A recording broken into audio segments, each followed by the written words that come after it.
let mankind carry the burden of the gods. So it was written in a forgotten language, carved into clay. But what if these gods weren't myths? What if they were real? Sumerian tablets speak of sky beings, the Anunnaki, who came not to guide us, but to use us. Long before the Bible, long before Egypt, they ruled the earth. Could it be time to rewrite everything we know about human history? This is the lost story of the gods before gods.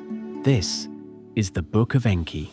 Far beyond Earth, there was a world in peril, Nibiru, a distant planet with a wounded sky.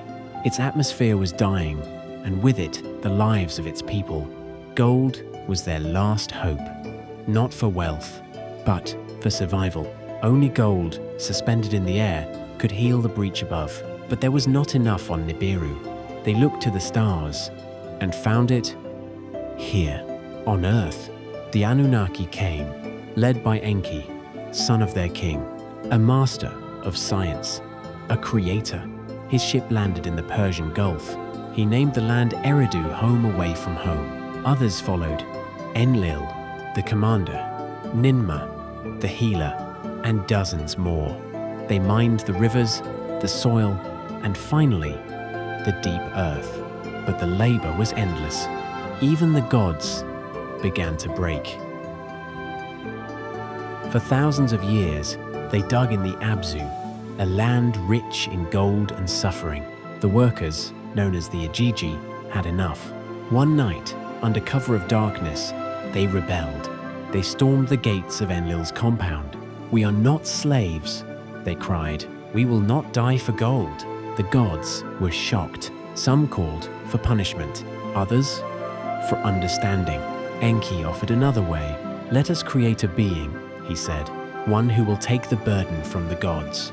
Not a beast, not a tool, a hybrid." Enki and Ninmah began their work. They mixed clay with divine essence and shaped life. Their early attempts were failures, creatures that could not stand, others that could not speak. Then, success. Adamu, the first man, he was strong, teachable, obedient, but flawed. He could not reproduce. Each worker had to be made by hand. So they tried again and created a female, Tiamat. Together, they bore children, and the human race began. The gods were pleased, their minds filled once more. The Igigi were freed. Earth was divided among the gods. Enlil took Sumer, Enki, Africa, Ninmah, the mountains. And to Marduk, Enki's son, they gave Egypt.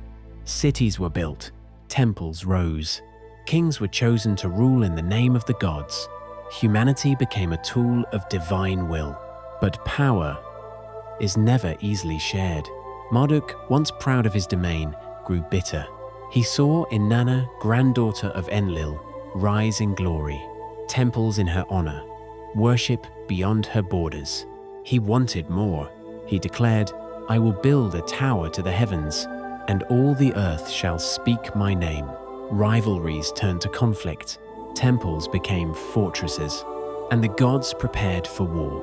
The war was brutal. Enki and Enlil were divided. Inanna fought for her house. Marduk fought for his destiny. At the height of the war, Marduk was captured and sealed alive in the Great Pyramid. His allies begged for mercy. Enki intervened. "He is my son," he said. "Let him live." Marduk was released, but he would not forget. Enlil called for final judgment, a weapon from the age before Earth. 7 of them remained, silent, glowing, forbidden. The weapons of terror. Ninurta, son of Enlil, deployed the first. Utu, god of the sun, the second. The cities of the south were incinerated. Sodom, Gomorrah, Admah, Zeboim, and the spaceport at Sinai. Then came the true horror, the evil wind. It crept across the land, invisible, lethal. People died without warning. Fields turned black, the water poisoned, skin melted. Even gods perished, but one city was untouched. Babylon, the seat of Marduk's power. Was it accident or destiny? Enki watched the destruction in silence.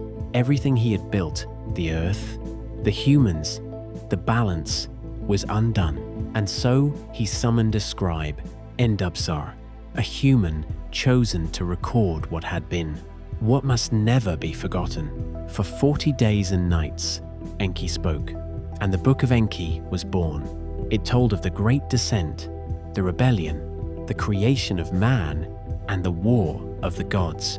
It told of betrayal, of weapons lost to time, and of a planet that crosses the stars, Nibiru. The ancients called it the crossing, a world on a long elliptical orbit. Its return was feared and fated. They warned, when it returns, the cycle begins anew. Some say Nibiru is myth, but ancient astronomers tracked it. They carved its path in stone. Its sign, the winged disk, appears across civilizations: Sumer, Babylon, Egypt, Mesoamerica. If it returns, will its kings return as well?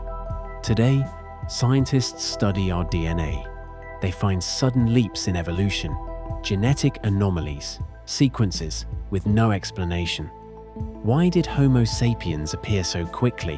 Why do we carry junk DNA? No one can explain. Perhaps it's not junk. Perhaps it's legacy, a signature of those who made us. Many of the tablets remain hidden, some untranslated, some locked in vaults. But what we've uncovered tells a different story. A flood sent by angry gods, a chosen man warned in advance, a vessel built to survive, all before Genesis, before Moses, before memory.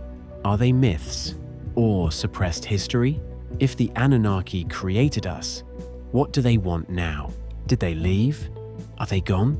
Or are they watching, waiting, from behind the veil of time? The book says, when the stars align, they will return. And if they do return, will they come as masters? Or as witnesses? Will we meet our makers? Or our owners? Have we outgrown them? Or simply forgotten them? What if humanity is an abandoned experiment? What if the gods we worship were never gods at all? And what if the truth has been buried in the sand all along? This was the Book of Enki, the lost story of the gods before gods. And maybe, just maybe, the truth behind our beginning. If this story made you question what you've been told, subscribe. More is coming, because the past is not finished with us yet. They buried the truth in stone. But now, you've seen a glimpse. If you're ready to uncover the rest, like this message, and subscribe before the next piece disappears.